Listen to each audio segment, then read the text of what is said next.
First ಜನ ಭಯ ಬಿದ್ದೋಗ್ಬಿಟ್ಟಿರ್ತಾರೆ.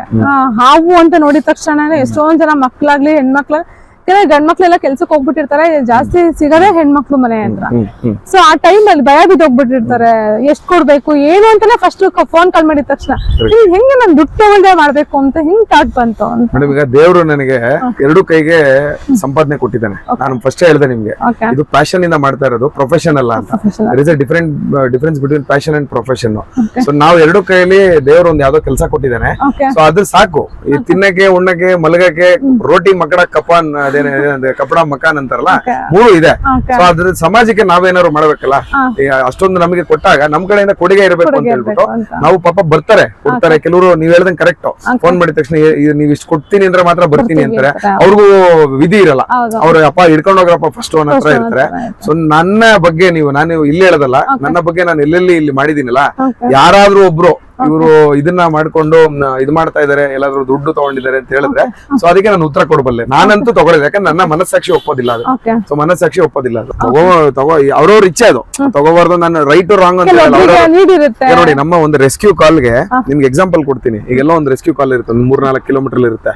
ಈಗ ನಾವೇ ಪೆಟ್ರೋಲ್ ಹಾಕೋಬೇಕು, ಅದಕ್ಕೆ ಪೆಟ್ರೋಲ್ ಹಾಕೊಂಡು ಆ ಟೈಮ್ಗೆ ರೀಚ್ ಆಗ್ಬೇಕು. ನೀವು ಎಲ್ಲೇ ಇದ್ರು ಆ ಟೈಮ್ಗೆ ರೀಚ್ ಆಗ್ಬೇಕು. ಫಸ್ಟ್ ಟೈಮ್ಗೆ ರೀಚ್ ಆಗಿ ರೆಸ್ಕ್ಯೂ ಮಾಡಿ ಅದನ್ನ ನೀವು ಮತ್ತೆ ವಾಪಸ್ಸು ಗಾಡಿಗೆ ಹೋಗ್ಬೇಕು. ಗಾಡಿಗೆ ಅಂದ್ರೆ ನಾವೇನು ಎಲ್ಲಾರು ಕೇಳ್ತಾರೆ, ಸರ್ ಏನ್ ಸರ್ ಕಾಡಿಗೆ ಅಂದ್ರೆ ನೀವು ಇಲ್ಲೆಲ್ಲೋ ಬಿಟ್ಬಿಟ್ಟು ಯೂನಿವರ್ಸಿಟಿ ಒಳಗಡೆ ಬಿಡ್ತೀರಾ, ಏನ್ ಬಂಡೀಪುರಕ್ಕೆ ಹೋಯ್ತೀರಾ ನೀವು ಅಂತ ಕೇಳ್ತಾರೆ.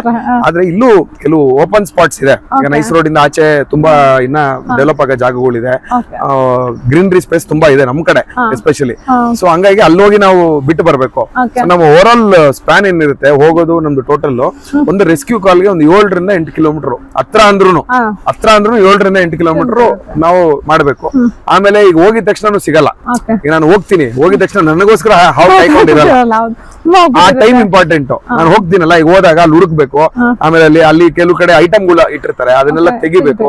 ಆಮೇಲೆ ಎಲ್ಲೆಲ್ಲಿದೆ ಅಂತ ಜನ ಬರೋದಿಲ್ಲ, ಅಲ್ಲಿ ಮುಟ್ಟಕ್ ಬರೋದಿಲ್ಲ, ನಾವೇ ತೆಕ್ಕೋಬೇಕು ಅದನ್ನ. ಐಟಮ್ಸ್ ಎಲ್ಲ ಇಟ್ಟು ಇಡಿಗೆಗಳು ಇಟ್ಟಿರ್ತಾರೆ, ಇಲ್ಲ ಟೈಲ್ಸ್ ಇಟ್ಟಿರ್ತಾರೆ, ಏನೋ ಒಂದು ಚೀಲಗಳು ಇಟ್ಟಿರ್ತಾರೆ, ಅದೆಲ್ಲ ತುಂಬಿಸಿಟ್ಟಿರ್ತಾರೆ. ಅದನ್ನೆಲ್ಲ ನಾವೇ ತೆಕ್ಕೊಂಡು ಅದನ್ನ ರೆಸ್ಕ್ಯೂ ಮಾಡಿ ಅದನ್ನ ಮತ್ತೆ ಸೇಫ್ ಆಗಿ ತಗೊಂಡ್ಬರೋಷ್ಟೊತ್ತಿಗೆ ಒಂದು ರೆಸ್ಕ್ಯೂಗೆ 1 ಅವರ್ ಮಿನಿಮಮ್ ಬೇಕು. ನೀವು ಎಷ್ಟೇ ಸಿಂಪಲ್ ರೆಸ್ಕ್ಯೂ, ಅದು ವಿಷಕಾರಿ ಹಾವಾಗಿರ್ಬೋದು, ಯಾವುದೇ ತರದ ಹಾವಾಗಿರ್ಬೋದು.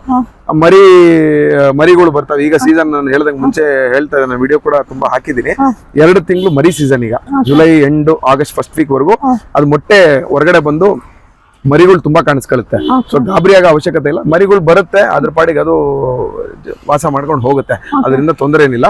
ಬಟ್ ಮರಿಗೂ ವಿಷಯ ಇರುತ್ತೆ, ಅದನ್ನ ನೆಗ್ಲೆಕ್ಟ್ ಮಾಡಂಗ ಏನಿಲ್ಲ. ನಾವು ಮರಿ ಕೂಡ ವಿಷಯ ಇರುತ್ತೆ. ಮೊಟ್ಟೆ ಅಂತ ಹೇಳಿದ್ರೆ ಅದು ಯಾವ ಜಾಗದಲ್ಲಿ ಮೊಟ್ಟೆ ಇಡುತ್ತೆ ಅಂತ, ಅದು ಇಂತದೇ ಸ್ಪೆಸಿಫಿಕ್ ಪ್ಲೇಸ್ ಅಂತ ಮಾಡ್ಕೊಂಡು ಸ್ಪೆಸಿಫಿಕ್ ಅಂದ್ರೆ ಅದಕ್ಕೆ ಟೆಂಪರೇಚರ್, ಅದಕ್ಕೆ ಏನು ಟೆಂಪರೇಚರ್ ಬೇಕು ಅನ್ನೋದು. ಅದು ಯಾವ್ದು ಹಾವು ಕಾವು ಕೊಡೋದಿಲ್ಲ, ಕಾಯುತ್ತೆ, ಕಾವು ಕೊಡಲ್ಲ. ಯಾಕೆಂದ್ರೆ ನೀವು ಈಗ ಹಾವು ಯಾಕೆ ನಿಮ್ ಕಾವು ಕೊಡಕ್ ಆಗಲ್ಲ ಅಂದ್ರೆ ಅದು ಕೋಲ್ಡ್ ಬ್ಲಡೆಡ್ ಅನಿಮಲ್. ಈಗ ಅದಕ್ಕೆ ಚಳಿ ಆದ್ರೆ ಈಗ ಮತ್ತೆ ಬಿಸಿಲು ಬೇಕು ಅಂದ್ರೆ ಬಿಸಿಲು ಬರ್ಲೇಬೇಕು. ಈಗ ನಮ್ಮ ಬಾಡಿ ಹೆಂಗೆ ಅಂದ್ರೆ ಹೊರಗಡೆ ಏನೇ ಟೆಂಪರೇಚರ್ ಇರ್ಲಿ, ಒಳಗಡೆ ಒಂದೇ ಟೆಂಪರೇಚರ್ ಇರುತ್ತೆ. ಅದು ನಮ್ಮ ಬಾಡಿ ಸಿಸ್ಟಮ್. ಹೌದು ಹಂಗಲ್ಲ.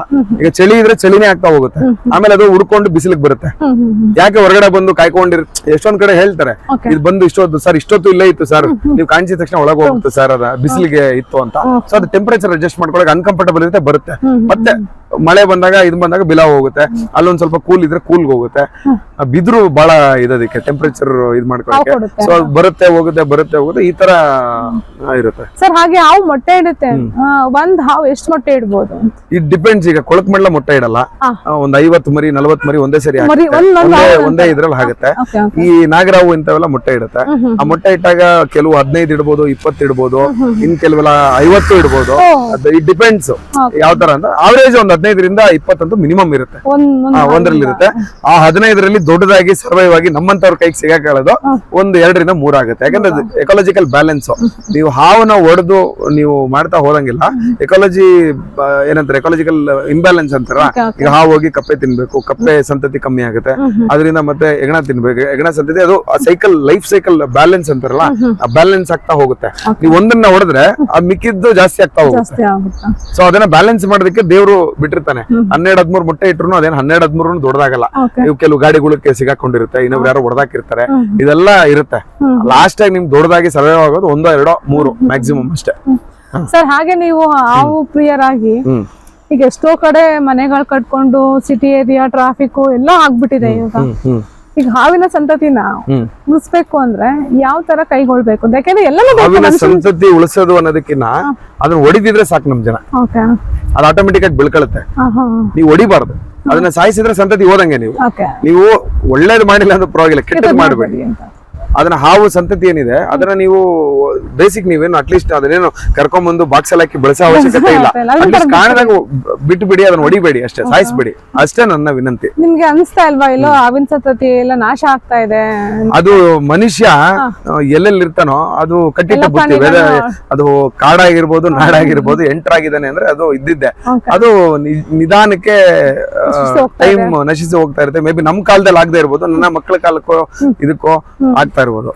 ಈಗ ನನ್ನ ಮಗಳಿಗೂ ಕೂಡ ನಾನು ಇಲ್ಲಿ ಈಗ್ಲಿಂದಾನೇ ಟ್ರೈನಿಂಗ್ ಕೊಡ್ತಾ ಇದ್ದೀನಿ. ಅಂದ್ರೆ ಭಯ ಹೋಗಲಾಡಿಸ್ತಾ ಇದೀನಿ. ಇದು ಹಾವಂದ್ರೆ ಭಯ ಬೀಳಬಾರ್ದು, ಅದು ನಮ್ ತರನೇ ಎಷ್ಟು ಸೇಫ್ಟಿ ಆಗಿರ್ಬೇಕು ಏನು ಅಂತ ಈಗಲಿಂದ ಮಕ್ಕಳಿಂದಾನೇ ನಮ್ಗೆ ಅದ್ ಬಂದ್ಬಿಟ್ರೆ ಅದು ನಿಮ್ಗೆ ದೊಡ್ಡವರಾಗ್ತಾ ಇದಾಗ್ಬಿಡುತ್ತೆ, ಭಯ ಹೊಟ್ಟೋಗುತ್ತೆ. ನಾಳೆ ಬೆಳಗ್ಗೆ ಅವಳು ಒಳ್ಳೆ ರೆಸ್ಕ್ಯೂರ್ ಆಗ್ಬೋದು, ಯಾರಿಗ್ ಗೊತ್ತು. ಅವಳು ಸಮಾಜ ಸೇವೆ ಮಾಡ್ಲಿ, ಅವಳದ್ದು ಏನಿದೆ ಪ್ರೊಫೆಷನ್ ಮಾಡ್ಕೊಂಡು ಸಮಾಜ ಸೇವೆ ಮಾಡ್ಲಿ, ನಮ್ದೇನು ಅಭ್ಯಂತರ ಇಲ್ಲ ಅದ್ರಲ್ಲಿ.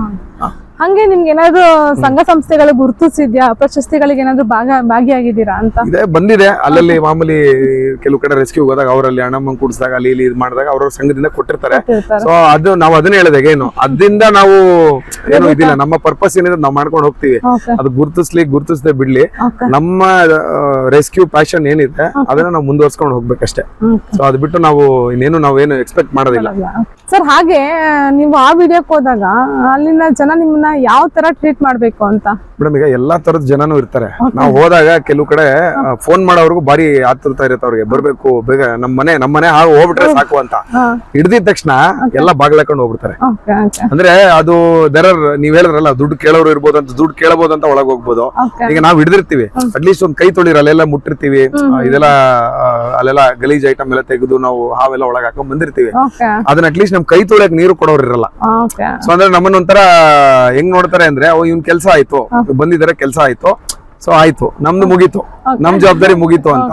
ಮತ್ತದನ್ನ ಮುಂದೆ ಹೆಂಗೆ ಏನೋ ಅನ್ನೋದು ಇರಲ್ಲ. ಇನ್ ಕೆಲವರು ಪ್ರೀತಿಯಿಂದ ನೋಡ್ತಾರೆ, ಮತ್ತೆ ಸರ್ ಬಂದ್ರೆ ಮತ್ತೆ ಫೋನ್ ಮಾಡ್ತೀವಿ, ಇಲ್ಲ ಸರ್ ನೀವ್ ಹೇಳಿದ್ ಒಳ್ಳೇದಾಯ್ತು, ಇಲ್ಲ ನಾವು ಹೊಡಿತಾ ಇದ್ವಿ ಅಂತ ಅವೇರ್ನೆಸ್ ಕ್ರಿಯೇಟ್ ಮಾಡಿ ಬರ್ತೀವಿ. ಆತರ ಜನನೂ ಇದಾರೆ. ಇನ್ ಕೆಲವರು ಅದನ್ನ ಹೊಡೆದು ಸಾಯಿಸಿರ್ತಾರೆ, ಆಮೇಲೆ ನಮಗ್ ಫೋನ್ ಮಾಡ್ತಾರೆ. ಸೊ ಆತರ ಇದ್ದಾಗ ನಮ್ಗೆ ಬೇಜಾರಾಗುತ್ತೆ. ಸೊ ಅವ್ರ ಕೆಲ್ಸ ಆಗೋವರ್ಗುನೇ ಜನ ಇದ್ ಮಾಡ್ಕೊಂಡು ನಮ್ ಕೆಲ್ಸ ಬಿಟ್ಬಿಡ್ತಾರೆ. ನಾವು ಅದಕ್ಕೆ ಕೈ ತೊಳೆಯೋದು ಅಟ್ಲೀಸ್ಟ್ ನಾವ್ ಇನ್ನೇನ್ ಬೇಸಿಕ್ ಏನು ಕೇಳಲ್ಲ, ಒಂದ್ ಡಬ್ಬ ಕೇಳ್ತೀವಿ, ಇಲ್ಲಾಂದ್ರೆ ಎಲ್ಲ ಆದ್ಮೇಲೆ ಕೈ ತೊಳೆಯಕ್ಕೆ ನೀರ್ ಕೇಳ್ತೀವಿ. ಅಷ್ಟು ಬಿಟ್ರೆ ಇನ್ನೇನು ನಾವೇನು ಕೇಳಕ್ ಆಗಲ್ಲ ಅಲ್ಲಿ. ಸೊ ಅದನ್ನ ಅಟ್ಲೀಸ್ಟ್ ಅವ್ರು ಬಂದಾಗ ಸಪೋರ್ಟ್ ಮಾಡಿ.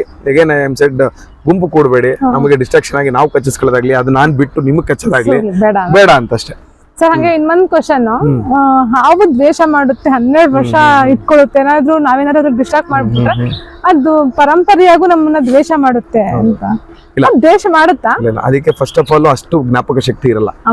ಅದೇನಿದ್ರು ನಾನು ಅವಾಗ್ಲೇ ಹೇಳಿದೆ, ಅದ್ರ ಕೆಲಸ ಏನು ಅಂದ್ರೆ, ಈಗ ನಾವ್ ಹೆಂಗೆ ಬೆಳಗ್ಗೆ ಎದ್ದು ಆಫೀಸ್ಗೆ ಹೋಗಿ ಡ್ಯೂಟಿ ಮಾಡಿ ನಮ್ದು ಏನು ನೋಡ್ಕೊಂಡಿರ್ತೀವಿ, ಅದೇ ತರ ಅದು ತಿನ್ನುತ್ತೆ. ಹೆಣ, ಇಲಿ, ಕಪ್ಪೆ ಆಹಾರ ಹುಡ್ಕೊಂಡು ಹೋಗುತ್ತೆ. ಎಲ್ಲ ಆಹಾರ ಕಾಣಿಸುತ್ತೋ ತಿನ್ಕೊಂಡು ಹೋಗ್ತಾ ಇರುತ್ತೆ. ಇನ್ ಕೆಲವ್ರು ಹೇಳ್ತಾರೆ, ಇಲ್ಲ ಸರ್ ಈ ಹಾವು ಇಲ್ಲೇ ಸುತ್ತಾ ಇದೆ, ನಮ್ ತಲೆಮಾರುಗಳಿಂದ ಇದೆ, ಇಲ್ಲೇ ಸುತ್ತಾ ಇದೆ, ಅದೆಲ್ಲ ಹೇಳ್ತಾರೆ. ಅದು ಏನು ಅಂದ್ರೆ ಅಲ್ಲಿ ಆಹಾರ ಸಿಗೋದು ಜಾಸ್ತಿ ಇರುತ್ತೆ, ಮೇ ಬಿ ಅಲ್ಲೇ ಸುತ್ತಾ ಇರುತ್ತೆ. ಅಲ್ಲಿ ಬಿಲಗಳು ಇರ್ಬೋದು, ಇಲ್ಲ ಹೆಗಣ ಸಿಗ್ಬೋದು, ಅದಕ್ಕೆ ಚೆನ್ನಾಗಿ ಆಹಾರ ಸಿಗ್ತಾ ಇರುತ್ತೆ. ಎಲ್ಲೋ ಯಾಕೆ ಹುಡ್ಕೊಂಡೋಗಿ ಯಾಕೆ ಹೋಗ್ಬೇಕು, ಇಲ್ಲೇ ಸಿಗ್ತಾ ಇದೆ ಅಂತ ಇರುತ್ತೆ. ಅದನ್ನ ಇವ್ರೇನ್ ಅನ್ಕೊಂತಾರೆ, ಓ ಇಲ್ಲೇ ಆಗ್ತಾ ಇದೆ, ನಮ್ದು ಅಲ್ಲೇ ಸುತ್ತಾ ಇದೆ ಅಂತಾರೆ. ಆತರ ಯಾವ್ದು ಜ್ಞಾಪಕ ಶಕ್ತಿ ಆಗ್ಲಿ.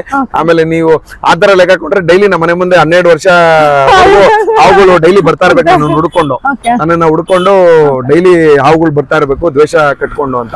ಸೊ ಅದ್ ಯಾವ್ದು ಅದಕ್ಕೆ ಜ್ಞಾಪಕ ಶಕ್ತಿ, ಹಾವಿನ ದ್ವೇಷ ಆಗ್ಲಿ ಯಾವ್ದು ಇರೋದಿಲ್ಲ. ಅದು ಸುಮ್ನೆ ವಿಷ್ಣುದಾದ ಫಿಲಮ್ ಅಲ್ಲಿ ತೋರ್ಸಕ್ಕೆ ಚೆನ್ನಾಗಿರುತ್ತೆ. ಸೊ ಹಾವಿನ ದ್ವೇಷ 12 ವರ್ಷ ಅಂತ, 12 ವರ್ಷನೂ ಇರಲ್ಲ, ಯಾವ್ದು ಇರಲ್ಲ. ಅದು ಹೆದರೋದ್ ಅವಶ್ಯಕತೆ ಇಲ್ಲ. ನೀವೇನು ಮಾಡಿಲ್ಲ ಅಂದ್ರೆ ಅದೇ ದೊಡ್ಡ ನಿಮಗೆ ವರ ಅಷ್ಟೇ. ಶಾಪ ಗೀಪ ಏನ್ ಬೇಡ.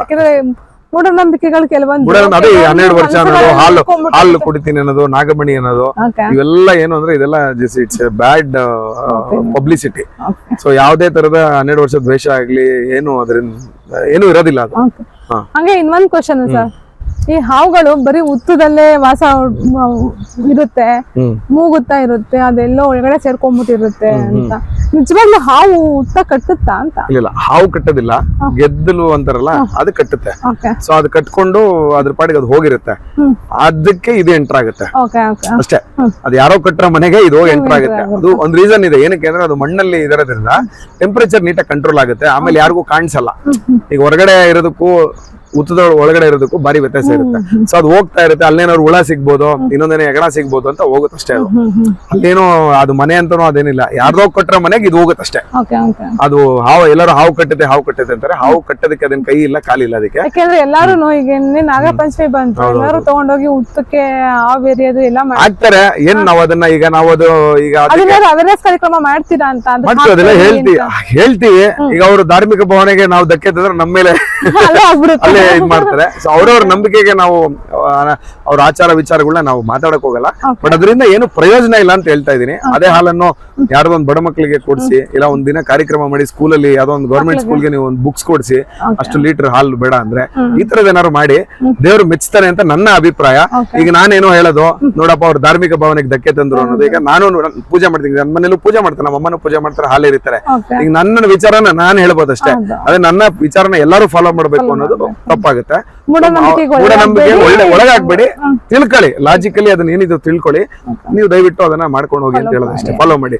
ಯಾರೋ ಹೇಳಿದ್ರು ಅಂತ ಹೇಳ್ಬಿಟ್ಟು ಅವ್ರು ಯಾರೋ ಇದು ಮಾಡ್ತಾ ಇದ್ರು ಅಂತ ಮಾಡಕ್ ಹೋಗ್ಬಿಡಿ. ಅದನ್ನ ಬೇರೆ ಹಾಲು ಮತ್ತೆ ಅದೇನೇನು ನೀವು ತರಕಾರಿ ಗಿರ್ಕಾರಿ ಅದು ಏನೇನು ಎಲ್ಲೆಲ್ಲಿ ಯಾರಿಗಾರ ಕೊಡ್ಸಿ ಅವ್ರಿಗೆ ಒಂದ್ 4 ಹೊತ್ತು ಊಟ ಆಗುತ್ತೆ ಅಂತ ಅಷ್ಟೇ. ಸರ್, ಹಸ್ರಾವುಗಳಿರುತ್ತಲ್ಲ, ಆ ಹಸ್ರಾವು ಕಣ್ಣನ್ನ ಕುಟ್ಕತ್ತೆ, ಕಣ್ಣಿಗೆ ಗೇಮ್ ಮಾಡಿ ಹೊಡಿಯುತ್ತೆ ಅಂತ ಹೇಳ್ತಾರೆ, ಅದು ನಿಜಾನಾ? ಅದು ಹಸ್ರಾವು ಅಂದ್ರೆ ಅದು ಮರಗಳ ಮೇಲೆ, ಮರದಿಂದ ಮರಕ್ಕೆ ಹಾರುತ್ತೆ. ಗ್ರೀನ್ ವೈನ್ ಸ್ನೇಕ್ ಅಂತಾರೆ. ಮರದಿಂದ ಮರಕ್ಕೆ ಹಾರ್ತಾ ಹೋಗುತ್ತೆ. ಅದು ತುಂಬಾ ಲೈಟ್ ಅಂದ್ರೆ ತುಂಬಾ ಶಾರ್ಪ್ ಆಗಿರುತ್ತೆ. ನೋಸ್ ನಿಮ್ಮ ತಲೆ ಇದೆಯಲ್ಲ, ಅದು ತುಂಬಾ ಶಾರ್ಪ್ ಆಗಿರುತ್ತೆ. ಅದು ಗಾಬರಿಯಲ್ಲಿ ಹಿಂಗೆ ಅಂದಾಗ ಅದು ನಿಮ್ ಕಣ್ಣಿಗೆ ಅಂತಲ್ಲ, ಜನರಲ್ ಆಗಿ ಹೊಡಿತಾ ಇರುತ್ತೆ ಅಷ್ಟೇ. ಅದು ಸುಮ್ನೆ ಎಲ್ಲ ಕಡೆ ಅಂದಾಗ ಅದು ಕಣ್ಣು ಹೊಡಿತೆ.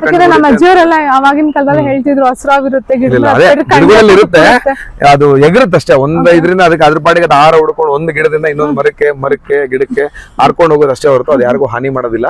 ಸೊ ಅದು ಏನು ಅದ್ರ ಬಗ್ಗೆ ಏನು ತಲೆ ಕೆಡಿಸ್ಕೊಳ್ಳೋ ಅವಶ್ಯಕತೆ ಇಲ್ಲ. ಸರ್, ಎಲ್ಲಾ ಹಾವುಗಳು ನೀರಲ್ಲಿ ವಾಸ ಮಾಡ್ತಾವ ಅಂತ? ಕೆಲವೊಂದು ಹಾವು ಮಾತ್ರ ಮಾಡ್ತಾವ? ಎರಡು ಇರುತ್ತೆ. ನೀರಾವು, ಕೆರೆ ಹಾವುಗಳೆಲ್ಲ ಇರುತ್ತಲ್ಲ, ಅದು ಹೋಗುತ್ತೆ ಬರುತ್ತೆ. ಕೆರೆ ಹಾವಲ್ಲಿ ನೀರಾವು ಅಂತೀವಲ್ಲ, ಅದು ನೀರಲ್ಲೇ ಇರುತ್ತೆ. ಅದು ಬಾವಿಗಳಲ್ಲಿ ಕೈ ಇಟ್ಟಾಗ ನಿಮ್ಗೆ ಕಾಣಿಸ್ಕೊಳ್ಳೋದಾಗ ಅದೆಲ್ಲ ಇರುತ್ತೆ. ಅದು ಇರುತ್ತೆ, ಇಲ್ಲ ಅಂತೇನಿಲ್ಲ. ಎರಡು ಕಡೆ ವಾಸ ಮಾಡುತ್ತೆ, ಅದೇನು ಬೇರೆ ಬೇರೆ. ಅದೇ ಟೆಂಪರೇಚರ್ ಜಾಸ್ತಿ ಆಯ್ತು ಹೊರಗೆ ಬರುತ್ತೆ. ಕೆಲವು ಕಡೆ ಬಾವಿಗಳಲ್ಲಿ ಬಂದು ಒಂದ್ ಕಡೆ ಕೂತಿರುತ್ತೆ ಯಾಕಂದ್ರೆ ಟೆಂಪರೇಚರ್ ಇದಾಗಿರುತ್ತೆ. ಮತ್ತೆ ಬೇಜಾರಾದಾಗ ಒಳಗೆ ಹೋಗೋದು ಟೆಂಪರೇಚರ್ ಸೆಟ್ ಆದ್ಮೇಲೆ, ಆತರ ಅಷ್ಟೇ. ಇಷ್ಟೋ ತನಕ ನಮಗೆ ಒಳ್ಳೊಳ್ಳೆ ಮಾಹಿತಿಗಳನ್ನ ಕೊಟ್ಟಿದ್ದಾರೆ. ಹಾವನ್ನ ಹೇಗೆ ಸಂರಕ್ಷಣೆ ಮಾಡಬೇಕು, ಹಾವಿನ ಅದ್ರ ಸಂತತಿ ಹೇಗೆ ಬೆಳೆಸ್ಬೇಕು, ಮತ್ತೆ ಹಾವನ್ನ ನಾವು ಹೇಗೆ ಉಳಿಸ್ತಾ ಹೋಗ್ಬೇಕು, ಅದು ಹೇಗೆ ನಮ್ಮ ಹತ್ರ ಬಿಹೇವ್ ಮಾಡುತ್ತೆ ಅಂತ ಒಳ್ಳೊಳ್ಳೆ ಮಾಹಿತಿ ಕೊಟ್ಟಿದ್ದಾರೆ ಸಂಪರ್ಕ ಟಿವಿಗೆ. Sir, thank you sir, thank you so much. ಒಳ್ಳೊಳ್ಳೆ ಮಾಹಿತಿಗಳನ್ನ ಕೊಟ್ಟಿದ್ದೀರಿ. ನಿಮ್ಗೆ ಒಳ್ಳೇದಾಗ್ಲಿ, ನೀವು ಇದೇ ತರ ಸೇವೆನ ಮುಂದುವರ್ಸ್ತಾ ಹೋಗ್ಲಿ ಅಂತ ಭಗವಂತನವ್ರು ಕೇಳ್ಕೊತೀವಿ. ಯಾವುದೇ ಹಾವು ನಿಮ್ಗೆ ಕಷ್ಟ ಇರ್ಲಿ ಅಂತ ನಾವು ಅದೇ ಯಾವ ಸ್ನೇಕ್ ರೆಸ್ಕ್ಯೂರ್ಗೂ ಎಲ್ಲೂ ಕಚ್ಚೋದ್ ಬೇಡ, ಎಲ್ಲರೂ ಸೇಫ್ ಆಗಿರ್ಲಿ, ಸೇಫ್ ಆಗಿ ಕಾಡಿಗೆ ಬಿಡ್ಲಿ. ನಾವು ಬದುಕ್ಬೇಕು, ನಾವು ಬದುಕ್ಬೇಕು. ಯಾರು ಇನ್ಸ್ಟಾಗ್ರಾಮ್, ಫೇಸ್ಬುಕ್, ಈ ಸೋಷಿಯಲ್ ಮೀಡಿಯಾ ಇದಕ್ಕೆ ಹೋಗ್ಬಿಟ್ಟು ಅದನ್ನ ಏನೇನೋ ಮಾಡಕ್ ಹೋಗಿ ಕಚ್ಚಿಸ್ಕೋಬೇಡಿ. ಸೊ ಅದು ದಯವಿಟ್ಟು ಅದ್ರ ಬಗ್ಗೆ ಅವೇರ್ನೆಸ್ ಮಾಡ್ಕೊಳ್ಳಿ. ಅವೇರ್ನೆಸ್ ಮಾಡ್ಕೊಂಡು ಆಮೇಲೆ ನೀವು ಅದನ್ನ ಹ್ಯಾಂಡಲ್ ಮಾಡಕ್ ನೋಡಿ. ಸುಮ್ನೆ ನೀವು ಹೋಗಿ ಏನೋ ಮಾಡ್ಬಿಟ್ಟು ಯಾರೋ ಹಿಡಿತಾರ ಅಂತ ನಾನು ಹಿಡಿಯಕ್ ಹೋಗಿ ಕಚ್ಚಿಸ್ಕೊಂಡು ಮನೆಯವ್ರಿಗೆ ನೀವು ಲಾಸ್ ಆಗೋದ್ ಬೇಡ ಅಂತ ನನ್ನ ಅಭಿಪ್ರಾಯ.